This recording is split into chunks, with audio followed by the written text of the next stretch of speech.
Testing, testing, testing.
Tātou e, pai a te marama sana. Ara mai whānau. If we think it gets too much into the read, you can pull it down a little bit. Can I just sing this? No. One more time. Tira mai ngā iwi, au e tātou tātou e. Ara mai whānau. Tira mai ngā iwi, au e tātou tātou e. Pai a te marama tātana, me te aroha. E ngā iwi, kia o tapatahi, kia kotahi rā. Tātou, tātou e. Tātou? Tātou, tātou e. Kia kia mo. Kia ora. I think they've got everybody's attention there. Well done, Vince. Yeah. Shall we? Kia ora tātou katoa te whānau. Mihi poto, mihi aroha, mihi manaki. Ko te take kaupapa rangatira.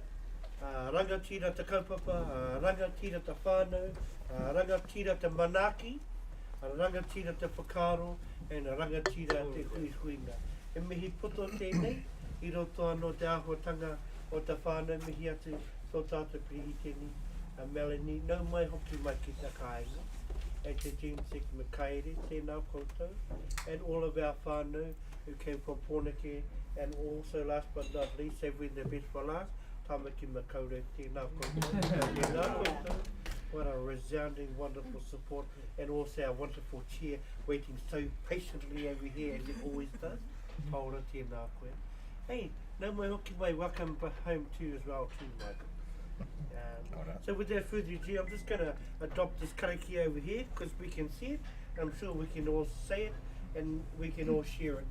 Kariki e timatanga, kia hola te marino, kia whakapapa pauna mu te moana, hei huarahi mā tātou I te rangi nei. Aroha atu, aroha mai, tātou I a tātou katoa, hui e, tai e. Tēnā koutou, tēnā koutou. E te chair, Paula, tēnā koe, kia ora tātou katoa.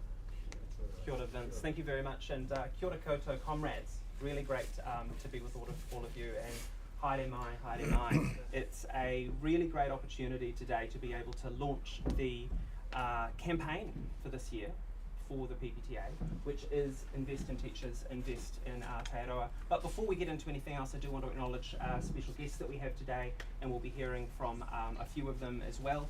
Melanie, our esteemed president, and Michael Stevenson as well, our general secretary. It's really wonderful to have them here, along with a number of staff from National Office who have made the effort to be here today to launch the campaign, and I want to acknowledge them first off. We're here to celebrate the work that we do as educators, and I think it's worthwhile that we do that. We're also here to share in solidarity, and we're here to start a campaign to claim a voice around the work that we do, because we know that that won't happen on its own. We know that although our young people care about what we do, and we see the value in the work that we do every day, and even from the parents as well, when a young person comes home and is really excited about a new subject that they've taken, because you've been the person to instill that in them. When a young person comes home to their parents and they are confused about something, but then a teacher unlocked something for them. Those are the moments that our community know that we matter.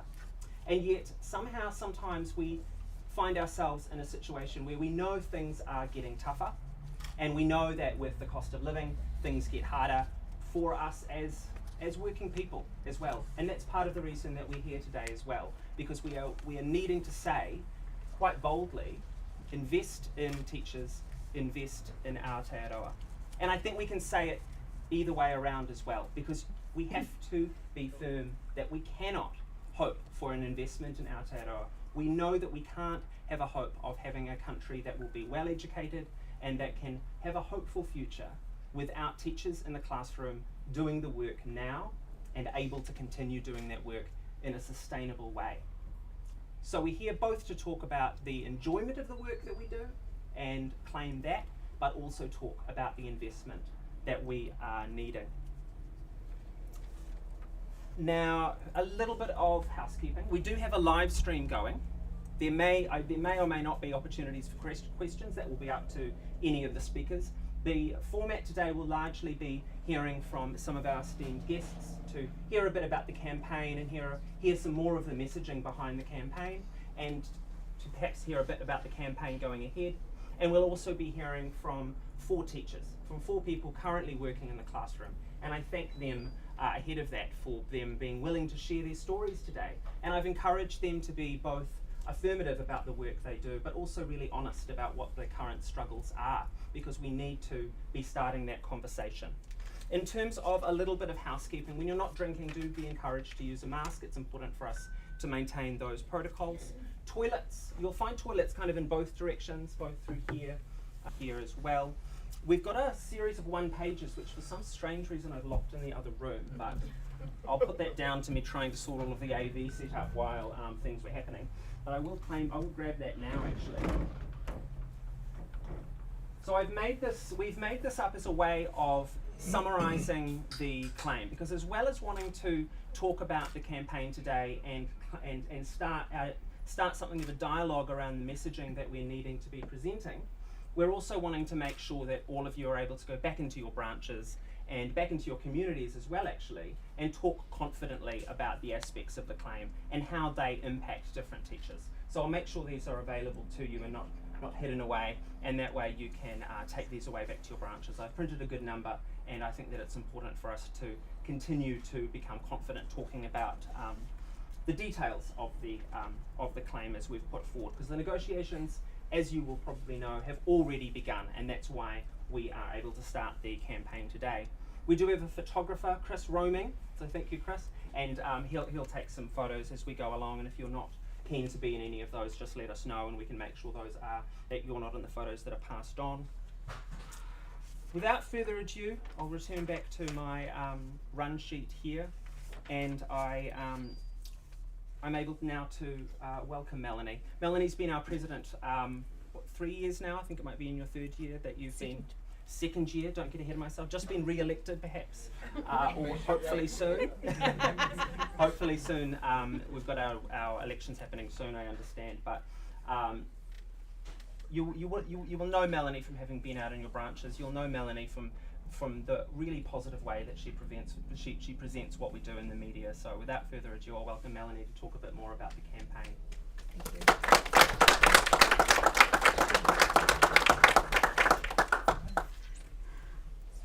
Tēnā koutou katoa. As Paul says, ko Melanie Weber, toko ingoa, and I have the privilege to be the president of PPTA Te Wehengaroa and to be able to represent all of you. I do want to start by thanking Paul in particular for the mahi that's gone on to organising this. I remember back in, I think it was maybe 2015, around, or 2014, 2015, when Paul first came into teaching, and we were starting our collective negotiations, and Paul said, well, what's happening with our campaign launch? And we all went, what? And so some of the first work, I remember that first campaign launch that you helped to pull together at the Trade Union Centre, and how your work has helped to reinvigorate Auckland, and it's really fantastic being able to see so many people here today. Because one of the things that I love about PPTA is that, and sometimes it can sound a little bit trite saying that we are the union, but we are genuinely the union. And it can only go as far as what members want. I will go as hard as members ask me to, but I need to be asked. And I just also, before I launch in, I just want to thank all of you for the mahi that you have been doing this year. I was still in the classroom in 2020, and I was talking to Ben earlier about what a terrible year 2020 was, but then 2021 became worse for Auckland. While I was trapped away from home, you guys were trapped in your homes trying to teach, and then driven back into schools with minimal consultation and with minimal time to be able to make sure that the health and safety was right there. And so I just want to thank you all for what you did last year. And then I think we thought that maybe 2022 was going to be better. And by all accounts, it sounds like term 2 2022 was officially the worst term ever. And so the Pollyanna in me hopes that things are feeling a little bit better this term. Maybe that you had a term break, maybe that things are going to be okay. But it's tricky times for us here. But what we need to be focusing on in these tricky times is the vision that we have. And we do have a vision for education. We have a vision for schools being a place where students can get ahead. A place where teachers can experience that surprise and delight of watching learning unfold. A vision of a career that's rich in experiences, that's exciting and fun. Where we have not just time to do the job, but time to be able to enjoy the job as well. And really importantly for us all, I think, is the time to be able to learn and grow in our teaching practice. Because none of us came into this career to be mediocre. We want to be the absolute best that we can be. So we have a vision of teaching as a first choice career that can last a lifetime. A career that has a future.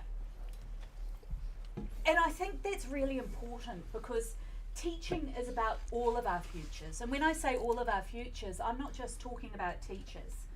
It's teachers who plant that seed for our rangatahi, who allow our communities and our country to grow.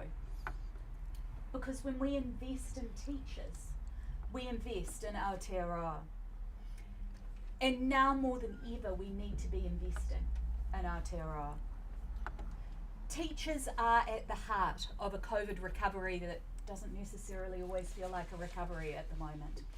But we know that the solutions are going to be found in our schools. We have the ability to change lives. But we must be invested in and given the time and the resources. And then, like Bob the Builder, we can fix it. Instead, what seems to be happening at the moment is that workload is growing while our pay is shrinking. Inflation, housing issues, and cost of living mean that we are quickly and dramatically losing ground.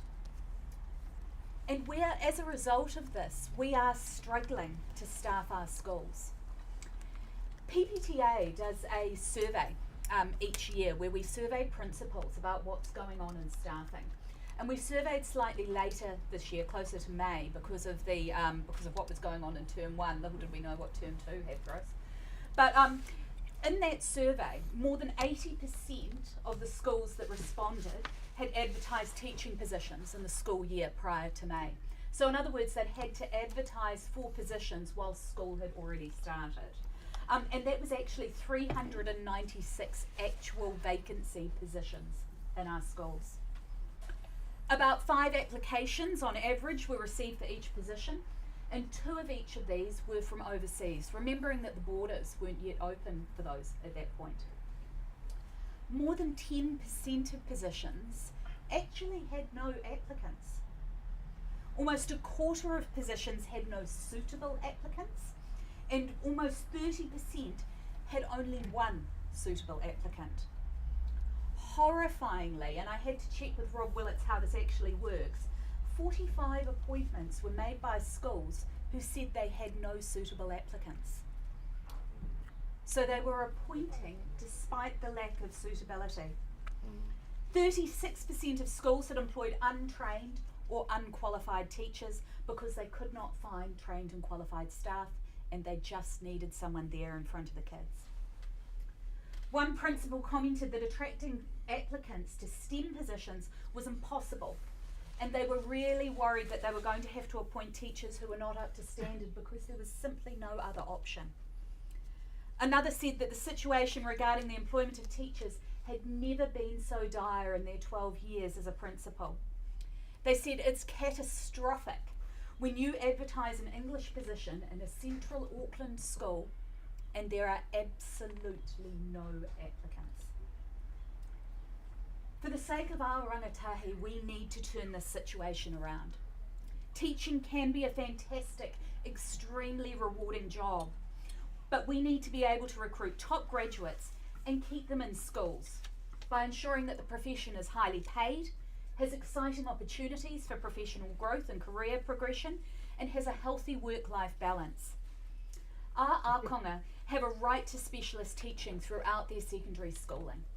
We know that to provide any less than that is seriously shortchanging them and jeopardising the future of Aotearoa New Zealand. Because what we also know is what happens to us when we are in schools and we have teachers outside of their subject areas. The teacher who is trying to make that work, struggling to stay one lesson ahead of their students, is having a really hard time of it. The head of department and the other teachers in that department who are trying to support that person are struggling with that.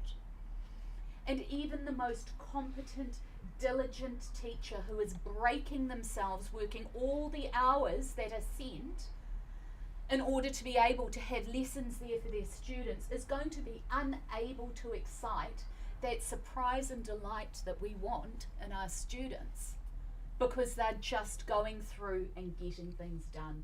Our students deserve more than merely competent. And we need to stand up for them, because students can't do this. They cannot organise in the way that we can organise. And we need to remember that there is a solution to these problems. These are not insolvable issues. The Ministry of Education and the government can solve these problems by agreeing to the claims that we are putting forward. The first amongst those is a pay increase that matches the cost of living, so that we are not continuing to slip behind. But also, one of the other things we're asking for is more support for our students.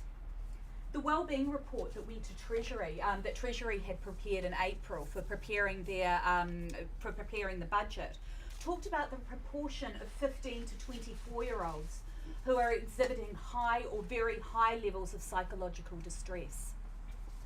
Those numbers have increased from 5% in 2011-2012 to 19% in 2021-2022.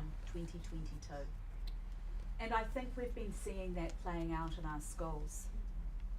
It's a desperate situation, and we need a significant increase in pastoral support so that skilled professionals are able to help students and their whānau before they start disengaging with schools.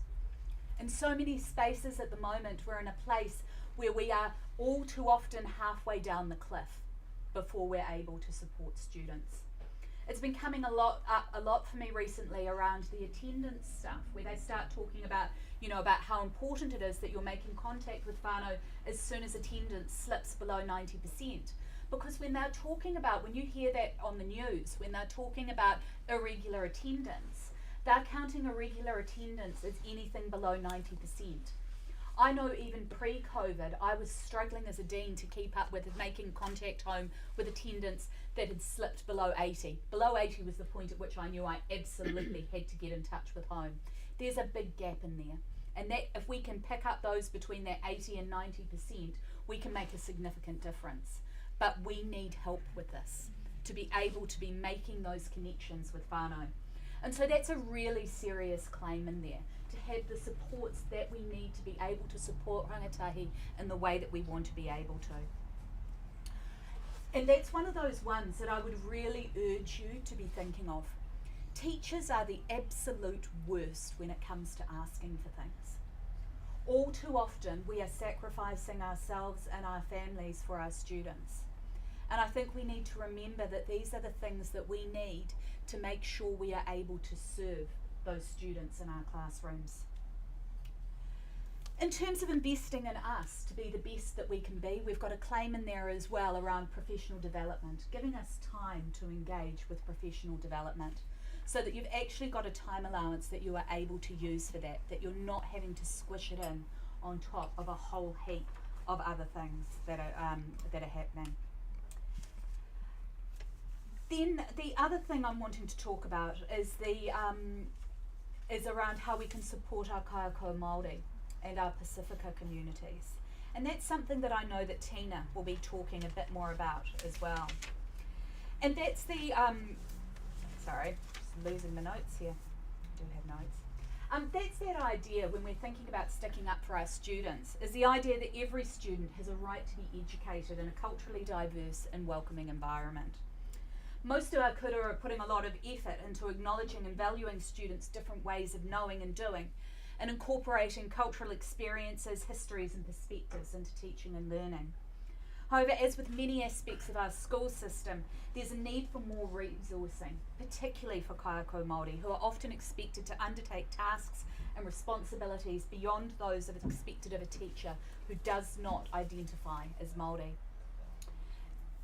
And that's why another claim in our STCA is working to ensure that the additional responsibilities of kaiako who are matatau ki te reo mea o na tikanga are recognised, valued and remunerated accordingly, so that they are being recognised in kura auraki or mainstream schools for holding those language and tikanga skills which are called on so often.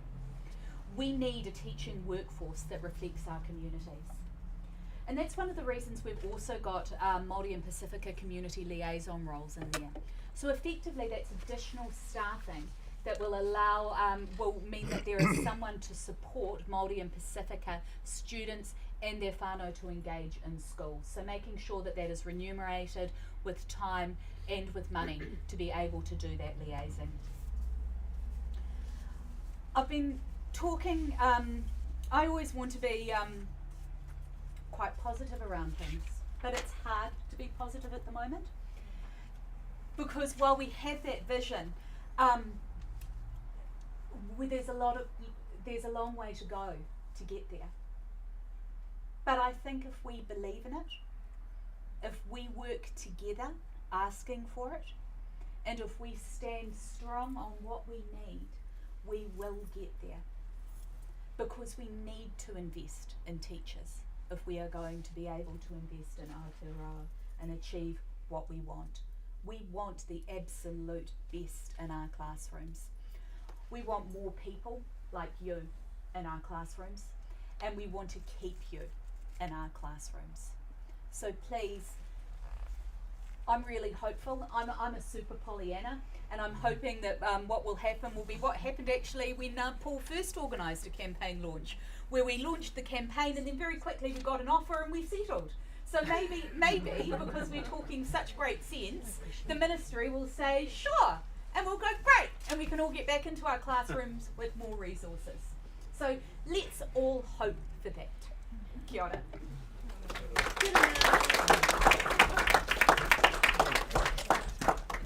Thanks so much, Melanie. There were definitely a few moments there that I felt like I was back in church wanting to say hallelujah. Definitely. You can still say hallelujah. I can. Hallelujah. We do important work, and we also do need extra support. So thank you very much for your words, Melanie, and thank you very much for your ongoing leadership as we head into the campaign. You're part of the reason that many of us back in our classrooms are feeling hopeful that we have the right voices in Wellington. So thank you. Next I'll be inviting up Michael Stevenson. Michael Stevenson has been our General Secretary for some time, as long as I can remember at least. So to me, being a teacher for a while, that feels like quite a long time. But he does come from the classroom and has that experience as well. And he's always that one at the top table at all of our conferences, who somehow seems to have an encyclopedic knowledge of both the PPTA, all of our policies and constitutions, and so I'm really happy to have him here with us today, and I'm going to pass over to him for some comments. Thank you. Kia ora, Paul. Tēnā koutou katoa, ko Makairi Stevenson tēnei. It's wonderful to be here today, but I'm only going to speak very briefly because I don't want to stand between yourselves being able to hear some real teacher stories. But it's absolutely fantastic to be here. I too, like Melanie, was reflecting earlier in the day on winter of 2015 and seeing the huge work many of you in this room did back then, including Paul, and the success we had so early on. So hopefully that's a good omen. This campaign for me, Invest in Teachers, Invest in Aotearoa, is about making sure we we right the wrongs of the last 2.5 years where there was a huge underinvestment in Aotearoa and a huge underinvestment in teachers, and we saw the equity issues that stem from that. None of us want to see that repeated again. Instead, what we want to see is investment in centres exactly like this one. Investment in relief teachers, being able to be in front of classrooms so you don't feel guilty about being able to call in sick when you're under the weather. It's about investment in not feeling guilty when those types of situations occur as well. And really importantly for me, it's investment when you're talking to young people about career options, being able to tell them teaching is for you. It's been some time now since I've been in the classroom, but one of the things I really loved was period 5 on Thursday, Friday, and the more informal conversations that some of the rangatahi would raise with me and say, Mister, what do you think we should look to do when we leave school? These are my grades. I want to be able to tell people like that and my own children, teaching is the career for you, so we don't suffer any of the teacher supply issues that we've had over the last 5 to 10 years. So I'm amped up for this campaign. I hope you are too. I absolutely love the line. There's just so many ways we can blend it into the important mahi that we do. I can't wait to get involved with all of you in this room, the wider membership, and bring all the staff together to support the membership in making this a first choice profession for all. Thank you so much. Onwards and upwards.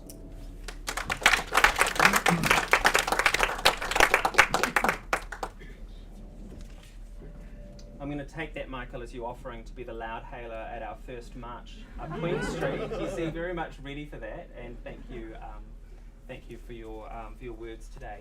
Tina, I will invite you to come forward now as well. So Tina is a Te Reo Māori teacher at Takapuna Grammar, and she's going to talk to us a little bit about her experience as a teacher, with a particular focus as well on the aspects of our claim that are focused on our Māori teachers, because we know that this is an area that needs more of a focus, and they are under a lot of pressure in our schools, and quite a unique pressure as well. And so I'm wanting to hand over to Tina now to hear from her.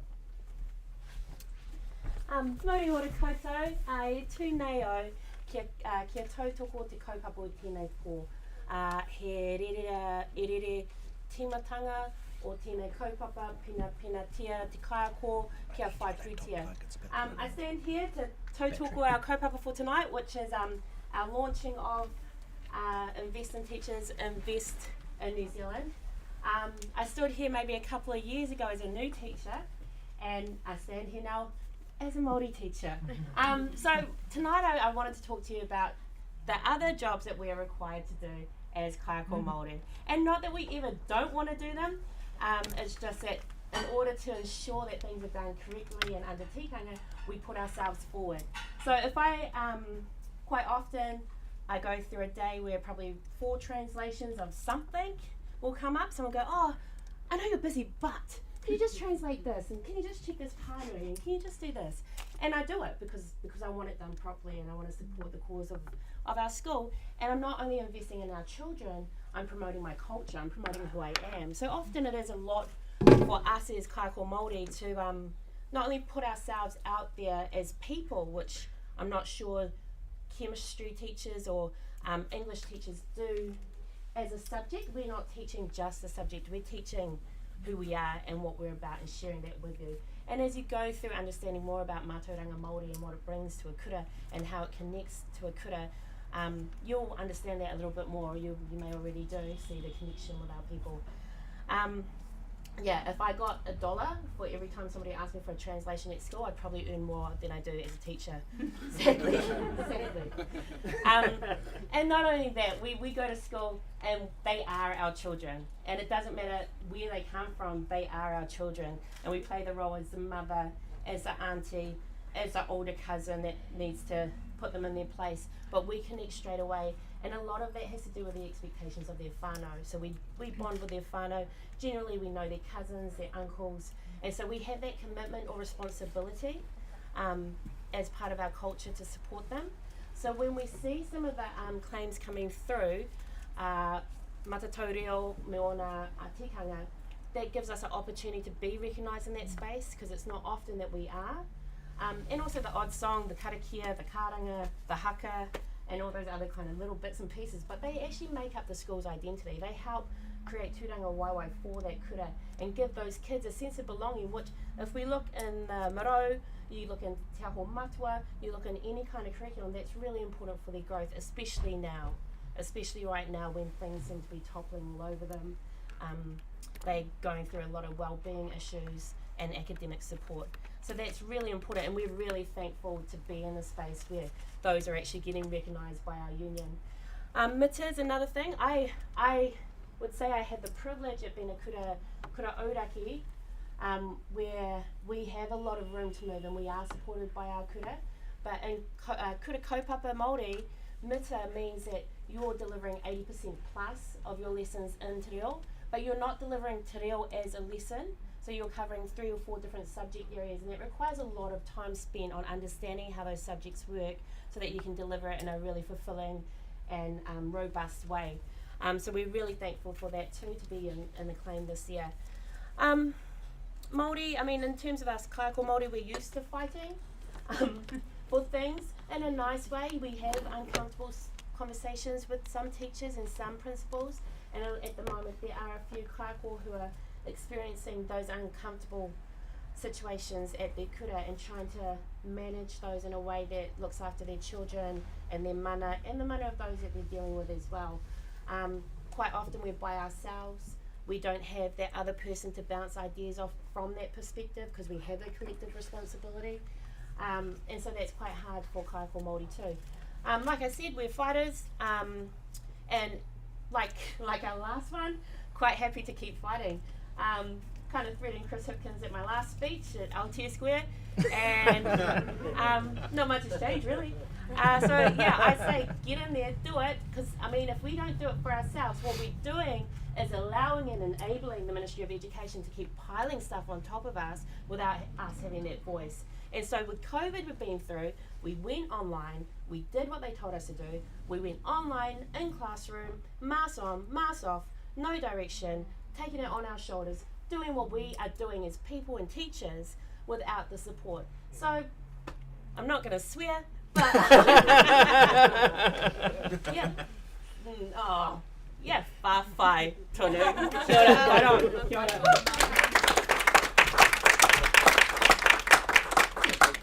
Very good. Again, practicing for Aotea Square. I can see you already. Very good. Next we're going to be hearing from Freddie. Freddie is a teacher at Western Springs College and has been for a few years now, and is a co-head of house. And I'm particularly interested. We particularly wanted to hear from Freddie, both to hear about what it's like to be a parent and a teacher, and perhaps what it's like to know that you've got a young person in the system in New Zealand under the pressures that we're under, but also as a middle leader, because they have a particular perspective of being teachers in our schools who are under a lot of pressure. So I'll pass over to you, Freddie.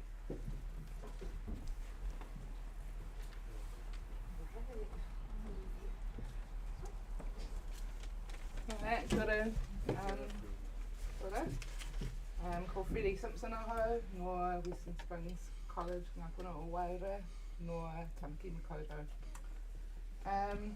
I was sort of asked by my colleague over here last minute, hey, do you want to talk about being a teacher and a parent and have that perspective? And I was like, oh, I don't really know what I'm going to say. I've spent, had lots of service with the PPTA. I've been a regional officer, a branch chair, a women's rep, etc.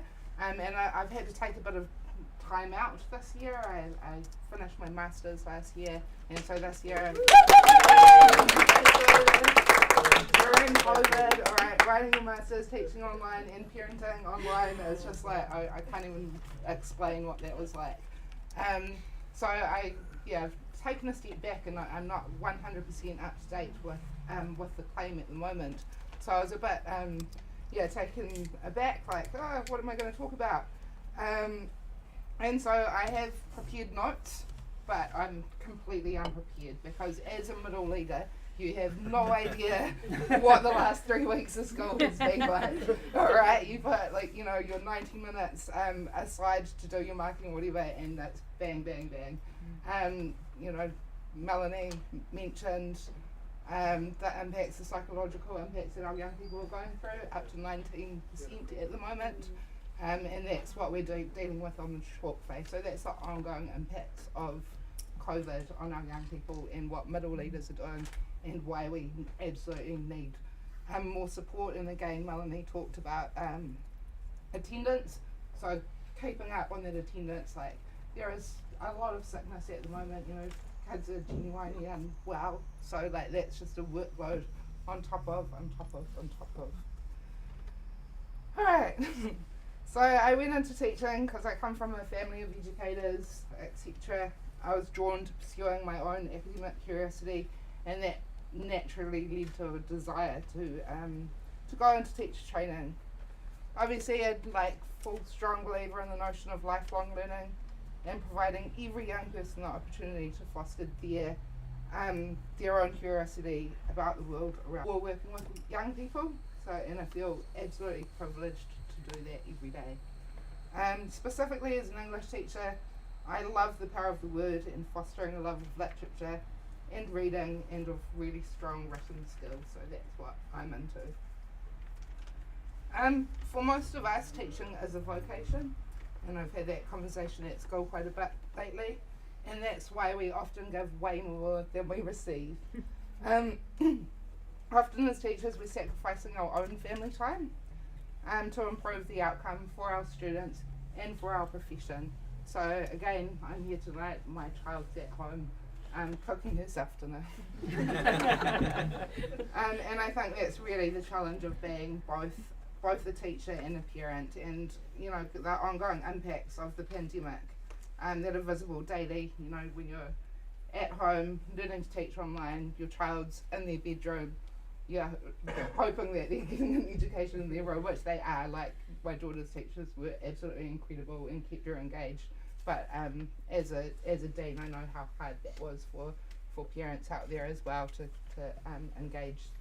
So many parents said to me during that time, like, how do you even teach my child? You know.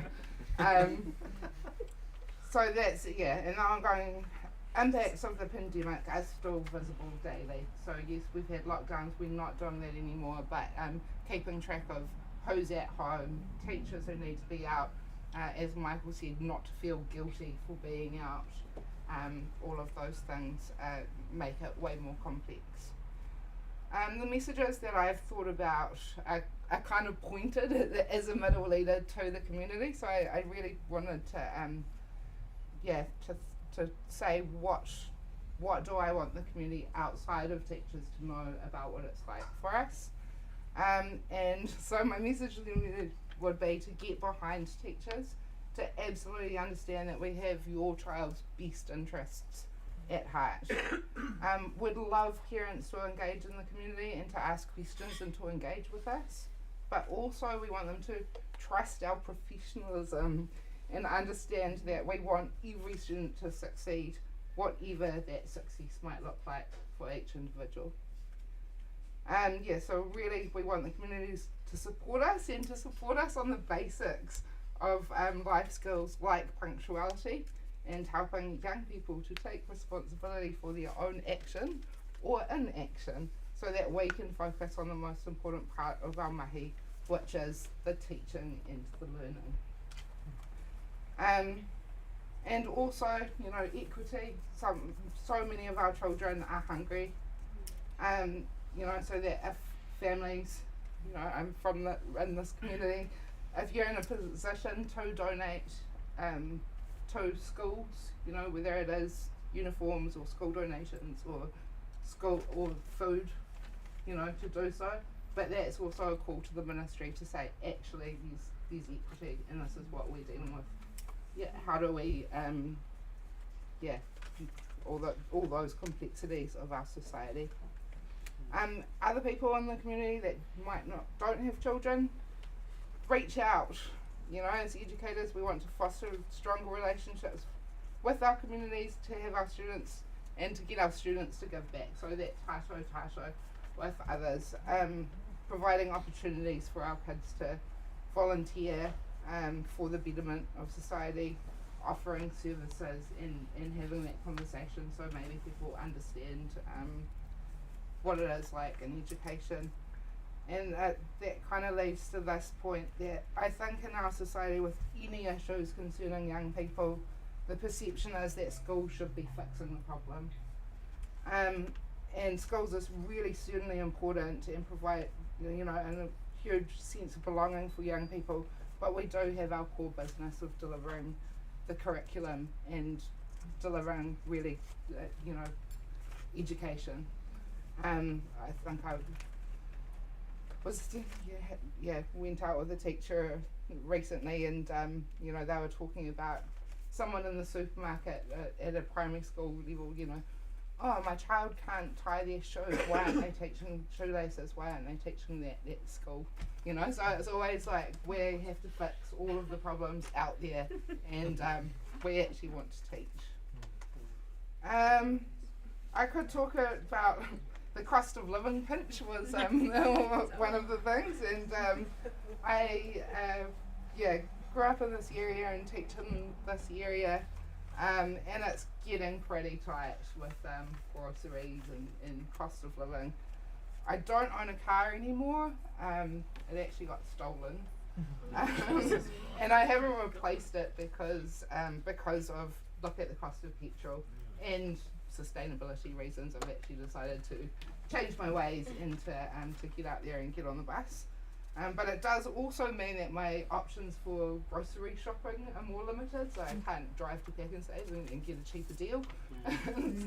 And yeah, it's just outrageous how expensive greens are, you know, like it's like I need to get into the garden now and make sure I've got spinach and lettuce there.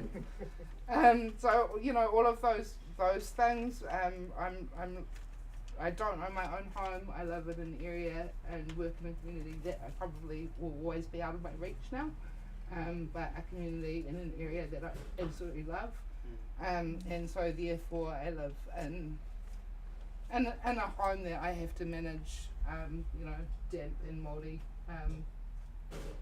living space, and have to have all kinds of strategies in terms of making sure that it is as healthy as I can kind of home. So if we want the best teachers, then we also need to kind of think about paying us to be able to live and work in the communities in which we do. So yeah, 100% an investment in our teachers and an investment in Aotearoa. We're outstanding professionals and we work tirelessly in the service to our young people. Our jobs are so complex and really challenging, and working with young people every day is a surprise. It's enriching, it's full of positive rewards, like that moment where students get it. They've got that light bulb moment where they're grappling with a new concept or coming up with a creative idea, and that's when you're like, yay, this is why I do that. And education just helps to build a fairer and better society for Aotearoa. So yeah, invest in us.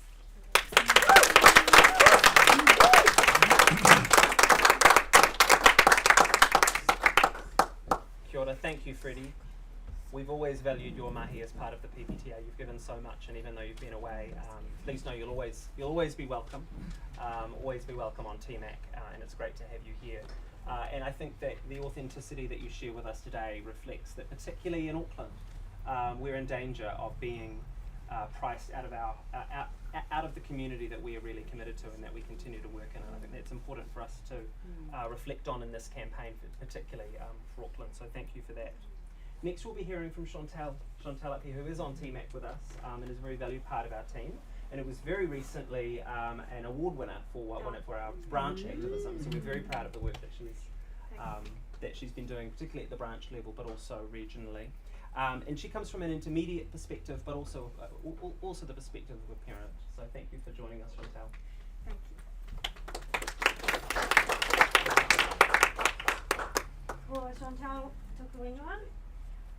I was given 4 questions, so I'm going to kind of stick to my 4 questions. As my mother says, I like to waffle, so I'll try and contain myself. So who am I as a teacher? I'm a single mum, I'm an auntie, I'm a daughter, I'm a sister, and a proud activist grandfather of mine. And so much more. I've been a teacher since 2004, and I've taught in a variety of Tamaki Makaurau and county schools. I've now landed myself in a middle school.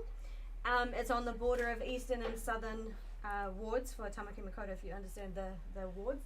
Our school was originally in eastern, but because of a street, the high school next door was in the southern, so we petitioned to be in southern, so I like to say I'm a bit of both.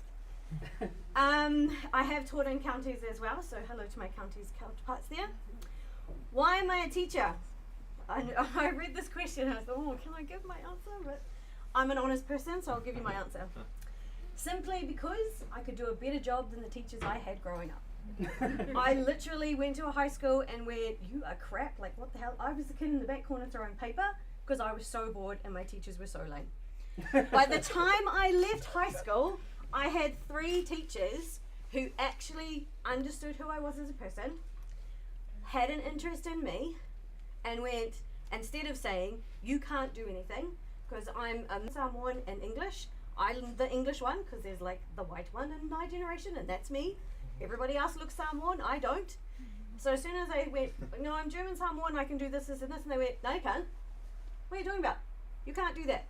So I had lots of teachers go, you can't do it because.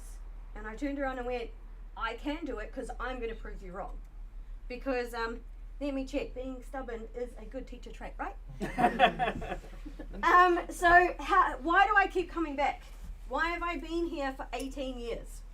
1 year of relief, but 18 years I've been a teacher. It's the kids. It's the relationships and making sure that they have someone to believe in them. Being a multicultural person, it was difficult to find my place. And I always knew I was German, Samoan, English, but I didn't really understand what that meant. So as I became a teacher and meet more people, I found my place. And it was through people who supported me.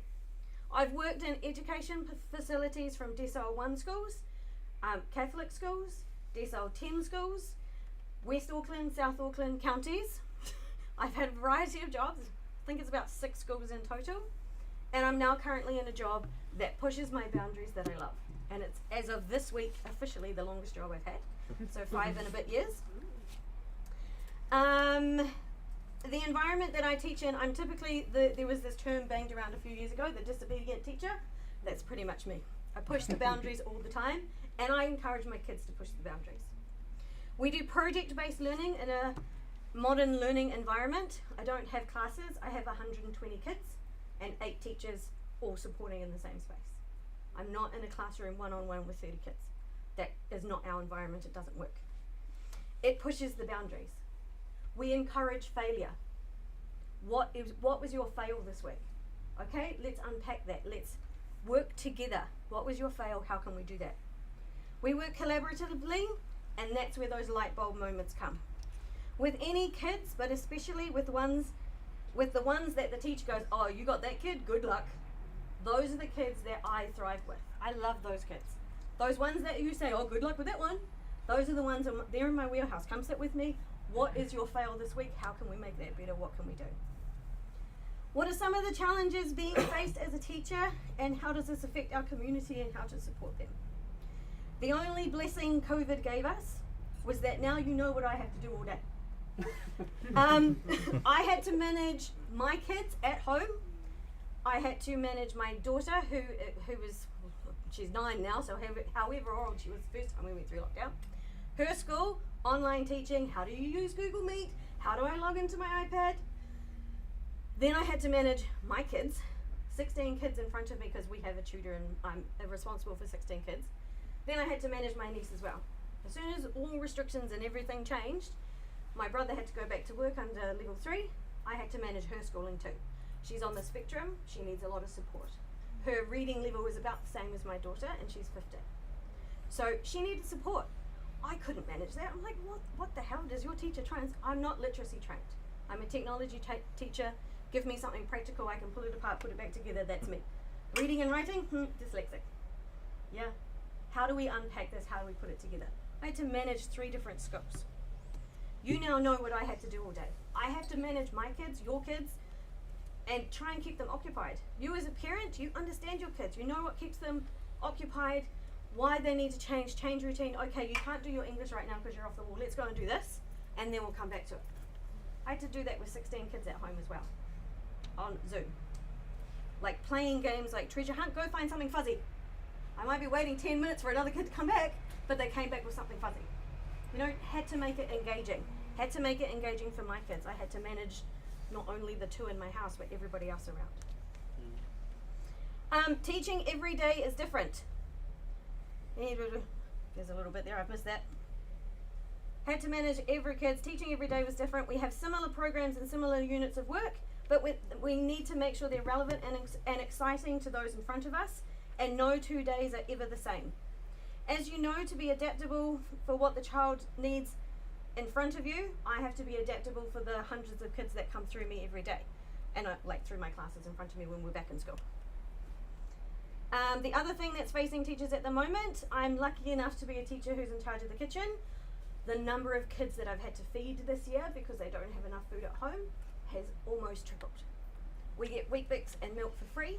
Everything else comes out of my budget, and it's tripled. And the principal's like, okay, have some money.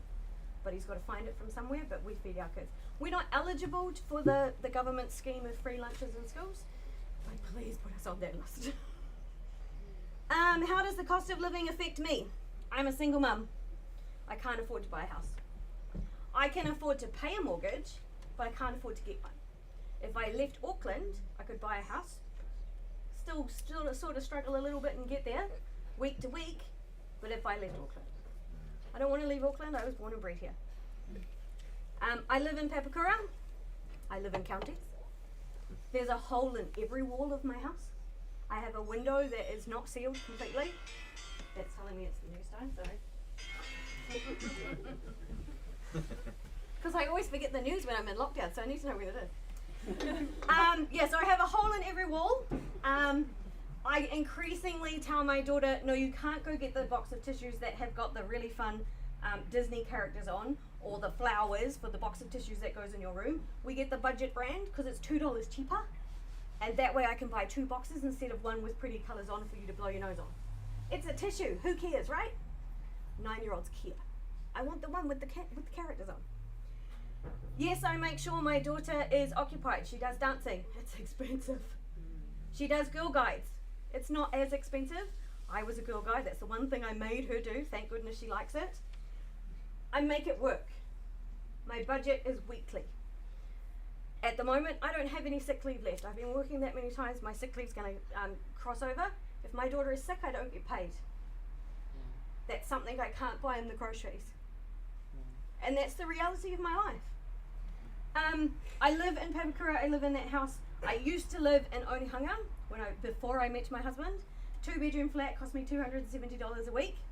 That same flat is now $500 a week. That's more than what I pay in Papakura. I pay $400. It's a 3-bedroom house, standalone, has a fence, but I'm in the middle of Papakura. It's really cool. I love my community. But when I say I live in Papakura, everyone goes, oh, are you alright? Single mum in a house in Papakura? Yeah, that's me. My brother lives around the corner. 2-bedroom house on the outskirts of Papakura. His rent is $500. It's just gone up. He gets less than I do for him and his daughter. Luckily, it's only around the corner, but still, that's the difference in the cost of living. Last question. Ooh. What last question?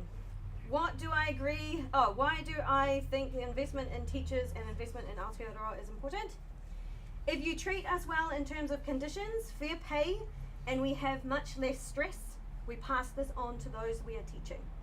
Kids are the ones who will guide the future. Teachers are the ones who support them to get there. I have ex-pupils who have gone on to actually end up being my daughter's preschool teacher, successful fashion designers in Australia, the leading voice of Pacifica Performing Arts. You might have heard this one recently. An ex-pupil was the one who fought to have period products in the workplace and for it to be a norm for the workplace to allow females to have the day off because they had period pain. I have fantastic parents and homemakers. I also have learners who have gone on to start cake companies, cafe owners, nurses, and I even have one training to be a doctor. So invest in teachers is an investment in Aotearoa. Thank you.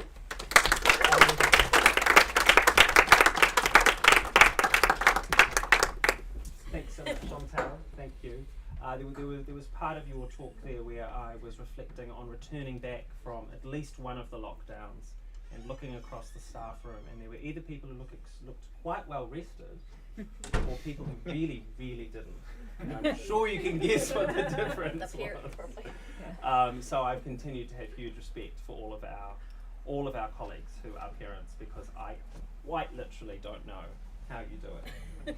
But I really do appreciate your honesty as well in sharing today, because you are an embodiment of our slogan here. Because if we don't make sure that we keep investing in people like you to stay in the classroom and support their families, we're not going to have the Aotearoa that we want. So thank you very much for sharing today. We've got one more teacher to hear from, and we did want to make sure we had a range of voices, particularly from our beginning teachers, because not only is it a real focus of our claim, made that quite a focus. You'll see that there's an aspect of the claim which is requesting for there to be fewer steps on the scale, and that effectively would translate to our beginning teachers being higher, as it were, relatively on the scale. And we have already been hearing as well from the ministry to some extent that they recognise that, and so I think it's important that we can all be on the same page around that.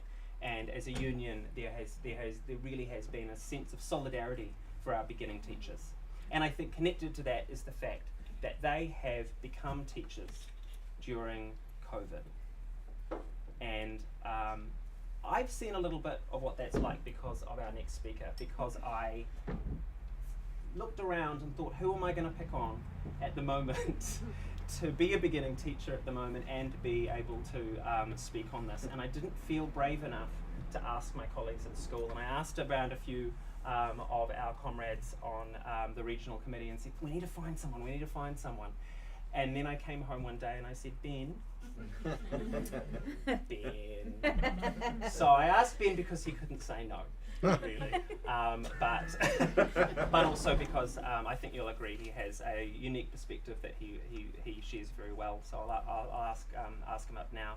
And Ben is my partner and is a teacher at Selwyn College in English. It has been for 2 years. Thank you, Ben.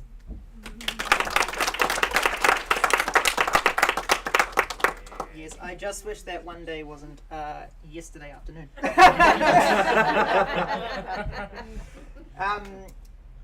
Alright, kia ora koutou katoa. Ko takaranga, te maunga, ko waitemata, te moana, ko te karate o Herewini te kura, ko Ben toku ingoa, nō reira tēnā koutou katoa.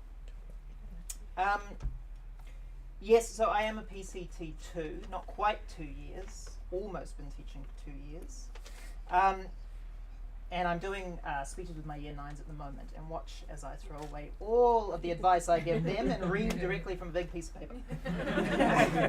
But I didn't have a week to practice my speech. So I was asked this evening to speak about my personal experience as a beginning teacher during the pandemic. I started my training in 2020, so my entire experience has been during COVID. I'll be honest, I wasn't sure how to pitch the tone of this. I wanted to keep it light, it's a campaign, we're celebrating, we're starting, but the source material I was working with was proving difficult to buoy. So I thought I would focus on one particular aspect of our work, which is pastoral care. And I just want to preface it by saying that despite what I'm going to speak about in a moment, there are still many parts of teaching that I have discovered that I really love and I really value. So last year was a challenging year. As a first year, my training at Teachers College had been interrupted, and so I began teaching feeling underprepared. There was also significant disruptions to the year with the lockdowns, and although these changes were big, they happened slowly and with quite a lot of warning, and we managed to sort of mostly cope through them. this year, the changes have been sudden, they've been quick, they've been repeated. Year levels have been rostered home, student absences have been all over the place, events, meetings have been cancelled and rescheduled. As a PCT, being expected to adapt and accommodate these constant changes when there are already so little experience or tools in the kete to draw upon has been challenging. My colleagues, my PCT colleagues and I do not have the privilege of having experienced a normal academic year. We have had no routine. We have had no knowledge of how gratifying and fulfilling teaching can be to hold on as a talisman in the storm. Meanwhile, these circumstances have driven the pastoral care demands of many of us to new heights. Teachers are not trained counsellors. Many receive little pastoral training, and yet we are increasingly expected to take on more of the responsibilities of one, while still maintaining effective pedagogy. To be honest with you, the optimism and enthusiasm I entered the profession with has been tested over the last 2 terms. On more than one occasion, I was thinking, shoot, I could be making a lot more money doing a lot less work. Unfortunately, I know that among the PCTs, I am not unique in flirting with this notion. Opportunities with competitive salaries and working conditions are out there calling their siren song. Although teaching can be a vocation with ample rewards, many PCTs I have spoken to are weighing up whether it is worth waiting to see them. Now I use an anecdote to illustrate an idea, as I instruct my Year 9s to do, with mixed results. My kura has a particularly comprehensive pastoral system, where every teacher has a mentor class with whom we are responsible for their pathways, their tracking and emotional support. We meet with their caregivers twice a year to plan goals and check how we're tracking towards achieving them. Last week, I met with one of my Year 13 students and his parents. They all zoomed in on separate screens because they were isolating in different rooms of the house thanks to COVID. The student was taking pretty difficult subjects and was getting A's for every grade. And I knew the student was capable of much higher grades than this because last year they'd been doing really well. I said this to him and he replied, I only need to get A's to get into my course at uni. The university takes everyone because they want the money. Why bother trying any harder? And I was absolutely stunned. Frankly, I was in half a mind to agree with him. So I asked him, do you think your grades are a reflection of your personal growth and learning? He replied, no, I don't think of school as a place for that. We need to invest in teachers because the expectations of teachers have changed significantly since the pandemic. A sector cannot hope to survive, let alone thrive, when it is so heavily dependent on altruism for its operation. We need to invest in our te aroa so that every single tamariki is reminded that learning is valuable for learning's sake. If we hope that our young people will be equipped to navigate the uncertain turbulence of the waters ahead, then we begin by investing in and fostering the environment to create and maintain world-class educators to pass on those skills. It is our sharing of this vision, which is why our being here together this evening is so important. This is our opportunity to begin. Mā te huruhuru, ka rere te manu. Adorn the bird with feathers, so it may soar. Ngā mihi nui koutou.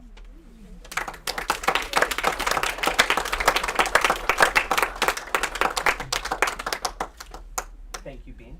And I definitely think that you can use our live stream as an exemplar for your Year 9s. To be honest, I definitely think so. And as much as I would love to become someone kept by someone who has a much higher income than I have, please stay a teacher. Please stay a teacher for the sake of all of the young people in your classroom. I really hope that you do. So thank you very much for sharing your story today. And to all 4 of you, I really want to mihi the 4 of you for sharing your stories today. It's a brave thing to do, and particularly when there's cameras and people here, and you've just come from a busy day at school. But we wanted to demonstrate to all of our members, and we do welcome people online as well who may watch later too. We want to demonstrate to all of our members that this is what we need to do in this campaign. We need to individually, here's where I'm starting to sound like an evangelical again, perhaps. Hallelujah. Hallelujah. Because Witness. and really it is up to us. It really is up to us to witness. And we wanted to demonstrate today, and I think all four of you have done that really amply, the need for us to claim our voice, to say what we do and why we love it and why it matters, but also add on to that the reality, just being real. Because when we talk to our parents, our kids' parents this way, when we talk to our senior leaders who may not spend as much time in the classroom as we do, when we share it with them and we share it with the wider community as well, they can see that their young people are really lucky to have us. They are really, really lucky to have us, but we don't come cheap. We don't. And as our Aussie mates say, we deserve more than thanks. I really like that slogan. I almost thought we should steal it, but I think ours has got its own heart that we can go into the campaign with. So that's been the purpose today, and we're very shortly wrapping up. But I do want to make sure that I thank. There's still lots of food, and of Kai, and I really hope that you stay and share a bit more in that with us. I'll make sure I get out our summary of the claims, so you can feel free to take a bit of a pile of those away if you want to take those back into your class, into your staff rooms to talk about them. We also have as well, and we have I think Chris, our photographer, is still here to be able to take some photos, otherwise we can do it on our phones. We really do encourage those of you who are here as well to grab one of these and write in it. Invest in teachers, invest in what? You can just write me. Invest in me. But invest in your young people. Invest in our rangatahi. Invest in diversity in the classroom. Invest in, it's pretty endless, and so we encourage you to put your mark on the campaign, and we'll take these photos away as some of the material that we'll be able to use in the campaign if you give us that opportunity too. So I do also want to very quickly thank the people who have helped put together today. Michael Tarry, who's been here manning our question and answers over here, and our AV. Claire and Lawrence and Tina and Susan, Pip and Justin from as well, who have been here from head office, and everyone else who's joined us from head office, from national office. It's really wonderful to have you with us. I'm going to forget to thank people, but we do have as well lots of merch. Feel free to take that away, particularly for those of you who are here and who've joined us. Take some of that back into your branches. And it's hard to say what the rest of the campaign will be like. As you've heard, that's very much up to Chris Hipkins and perhaps the wider cabinet table, because ultimately they hold the purse strings. But what we do know is that they do listen. They listen to focus groups, they listen to voters, they listen to the media, they listen to the community, and they will listen to us because they need to. And so we do encourage you to be ready for the campaign, however it looks. Might have marches, might have the odd day out of school. Who knows? May not come to that, but it may. And I know, looking around, that we are in a strong position, even with all of the challenges that we've been facing in the classroom. We are ready to claim our voice and to fight if we need to. And that's what tonight has been about. So I thank everyone for being here and for joining us, and I will hand over to Vince to kindly close us in a karakia. Thank you. Feel free to be on camera if you'd like, Vince. Ia o te te kupunga o te whare kitea, te kupunga o te ngākai kore kitea. The corners of this beautiful kura that provide hospitality in Manaki. You can see the corners, but the corners of the heart are not quite that well conveyed, but we have felt the heartfelt feeling. Just like to endorse the kaupapa whakarewake, te kaupapa, pena chia, te kaiako, invest in teachers, invest in Aotearoa, Tamaki Makoto, and along with Aprihitini, Melanie, TNC, Michael, and everybody that's gathered here. and also just like to endorse your wonderful acknowledgements to Tina, Freddie, Chantel, and Ben. It brings us into the emotional commitment and dedication that being a teacher is more than a job. And it's investment in kaupapa that we firmly believe in. And just like to endorse and thank everybody for participating and contributing. And also our chair, Paul, thank you very much for your wonderful manaki.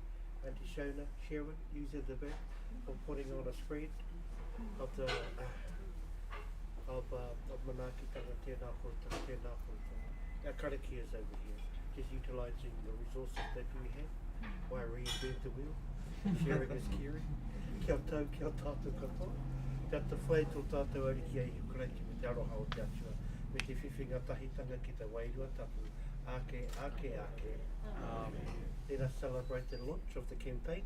Te tūru o whiti whakamaua ki a Tina. Invest in teachers, invest in Aotearoa. Home year, hui year. Kia ora tātou katoa. Kia ora.